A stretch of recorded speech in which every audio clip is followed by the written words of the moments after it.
معاملہ کچھ اس طرح سے تھا کہ جو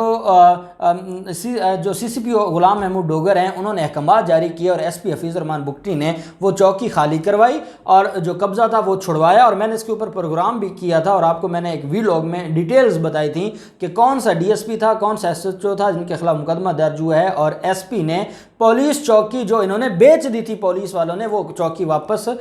قبضہ اس کا لیا اور وہ پولیس چوکی کو بحال کیا۔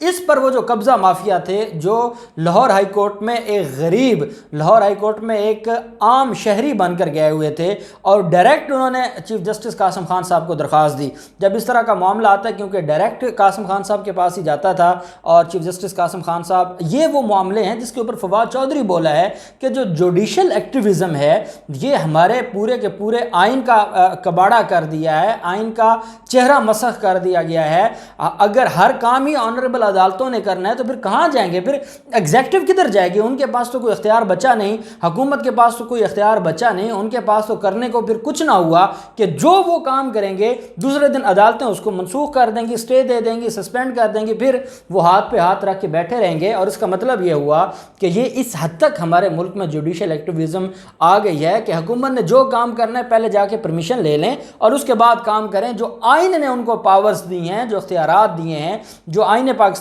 جن اختیارات کا ضامن ہے، اگر وہی نہیں استعمال کرنے دیا جائیں گے تو پھر معاملہ کیسے بنے گا؟ For the sake of arguments ordinance بنایا جاتا ہے، صدر پاکستان کے پاس اختیار ہے، وہ آرڈیننس چیلنج ہو جاتا ہے، بعد میں وہ سیٹ اسائیڈ ہو جاتے ہیں۔ تو یہ معاملات اسی طریقے سے کافی عرصہ سے چلتے آ رہے ہیں، اور اسپیشلی سندھ ہائی کورٹ کے بارے میں یہ ہے کہ وہ صرف زرداری خاندان کو نوازتی ہے یا پاکستان پیپلز پارٹی کو۔ عوام کی میں آپ کو رائے بتا رہا ہوں، لاہور ہائی کورٹ کے بارے میں رائے نہ صرف یہ ہے کہ وہ خاص طرح کے جو شریف مافیا ہیں ان کے لیے ریلیکسیشن دیتی ہے، بلکہ وہ آئین کے جو آئینی کام ہے حکومتوں کے ان میں بھی انٹرفیئر کرتی ہے۔ اسی طریقے سے آنریبل اسلام آباد ہائی کورٹ ہے، اس کے معاملے میں بھی ایسی باتیں سننے کو ملتی ہیں، آپ جیسے دوستوں سے ہم سنتے ہیں، اور بطور قانون کے طالب علم ہم ان چیزوں کو دیکھتے بھی ہیں، ہم ان چیزوں پر ہماری نظر بھی ہوتی ہے۔ جب جو سپریم کورٹ آف پاکستان ہے ان کو حفیظ الرحمان بگٹی کے وکیل نے بتایا کہ ہم نے وہ چوکی واپس لی، وہ عام شہری چلا گیا ڈائریکٹ لاہور ہائی کورٹ میں، لاہور ہائی کورٹ نے ایس پی حفیظ الرحمان بگٹی کو بلا لیا۔ ایس پی حفیظ الرحمان بگٹی نے جو رپورٹ پیش کی، honourable chief justice Qasim Khan صاحب، کیونکہ قاسم خان صاحب اس میں پارٹی بن گیا نا، جیسے قاضی فیاض عیسیٰ صاحب خود ایک واٹس اپ نکال کے دکھا رہے تھے کہ دیکھیں یہ واٹس اپ میرے پاس ہے، کہ جس کے مطابق چکوال میں وزیر اعظم عمران خان نے جو وہاں کے ایم این اے ہے اس کو فنڈز جاری کیے ہیں، تو پھر اس پر چیف جسٹس گلزار صاحب نے کہا تھا کہ پھر آپ کمپلیننٹ بن جائیں، مدعی بن جائیں، پھر آ جائیں سامنے۔ یہ تو کوئی بات نہیں کہ اگر ججز مدعی بننا شروع ہو جائیں تو معاملات تو نہیں چل سکیں گے نا۔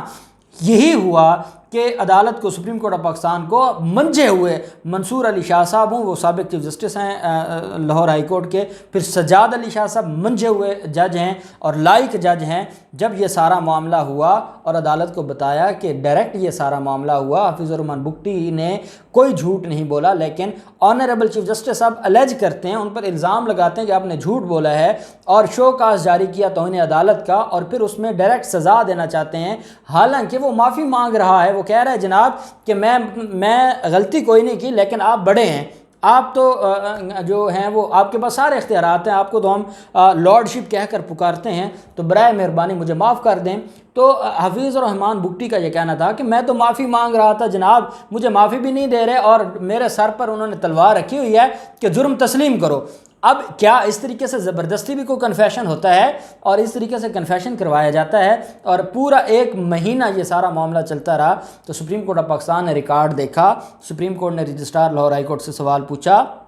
کیس کب فائل ہوا، کب رپورٹ پہ کی گئی، کب اس کی تاریخیں ہوئیں، اور اتنی ارجنسی کیا تھی کہ ہر 3 دن بعد یہ کیس لگتا رہا، ہر دوسرے دن کیس لگتا رہا۔ یہ ساری چیزیں آنریبل سپریم کورٹ نے، کیونکہ ریکارڈ ان کے سامنے تھا، انہوں نے خود اس کے اوپر بغور مطالعہ کیا کہ یہ معاملہ تو کچھ ایسا ہے کہ جس میں چیف جسٹس قاسم خان صاحب کہیں نہ کہیں پرسنل ہو رہے تھے، جس کی وجہ سے وہ اس کیس کو ڈیلی بیسس پر، ہر دوسرے دن، ویکلی بیسس پر دیکھ رہے تھے۔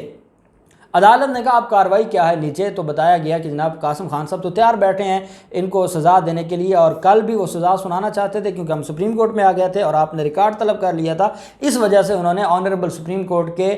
تقدس میں کل سزا نہیں سنائی تھی، اور وہ آج کے لیے تیار بیٹھے ہیں۔ تو اس پر جو honourable supreme court of Pakistan ہے، انہوں نے چیف جسٹس قاسم خان صاحب کی عدالت میں وہ جو کارروائی شو کاز کی تھی، توہین عدالت کی تھی ایس پی حفیظ الرحمان بگٹی کے خلاف، اس کو سسپینڈ کر دیا ہے، اس پر سٹے آرڈر جاری کر دیا ہے، اور پارٹیوں کو نوٹس جاری کر دی ہیں، فریقین کو ڈائریکٹ طلب کر لیا ہے، لاہور ہائی کورٹ کا کیس وہاں روک دیا ہے، اور قاسم خان صاحب آخری دن، جس دن ان کی ریٹائرمنٹ، آج ورکنگ آخری دن تھا، آج آخری دن پورے لاہور ہائی کورٹ میں، میں لاہور ہائی کورٹ میں وہاں پر ہم بیٹھے تھے، ہر وکیل یہ بات کر رہا تھا کہ اگر آج سپریم کورٹ نے سٹے دے دیا تو قاسم خان صاحب کا جو 10 سال کا ٹینیور ہے وہ سارے کا سارا اس پر پانی پھر جائے گا، یا وہ سارے کا سارا زیرو ہو جائے گا، اور اس کی وجہ کیا ہے؟ ایک مسئلے پہ اڑ جانا، ایک مسئلے پہ انا بنا لینا، یا ایک مسئلے پر بہت سخت رد عمل دینا یا سٹرک ہو جانا، یہ وجہ تھی جس کی وجہ سے